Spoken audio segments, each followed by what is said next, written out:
ஒருவேளை இனி வருகின்ற நாட்களில் இந்த பாடுகள்லாம் நமக்கு வரலாம்.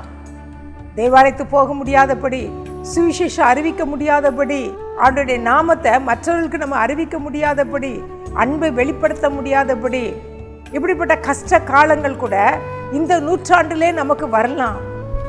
அந்த நேரத்தில் நம்ம மறுதளிக்காதபடி, நம்ம மனுஷர்களுக்கு முன்பாக ஆண்டவர் மிச்சனை அறிக்கை பண்ணணும். கஷ்டங்கள் வரும்போது, துன்பம் வரும்போது, உபத்திரங்கள் வரும்போது ஆண்டவருடைய நாமத்தை தூஷிக்காதபடி, இந்த தேவன் எனக்கு வேண்டாம் சொல்லி விலகிவிடாதபடி, கஷ்டத்தை பார்த்து வேதனை பார்த்து பாருங்க, எவ்வளவு வேதனை அனுபவிச்சாலும் ஒரு பக்கம் அக்கினி, இரும்பு காய்ச்சின கம்பி, இன்னொரு பக்கம் கொதிக்கிற தண்ணி, அதில் இருந்தாலும் உறுதியாக இருந்தாங்க.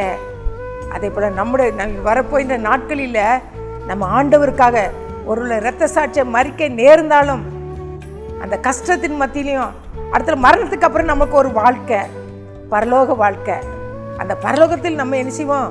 ஆண்டரோடு பல ஆண்டு காலம் நம்ம வாழலாம், நித்திய காலமாக நம்ம அங்கே வாழலாம்.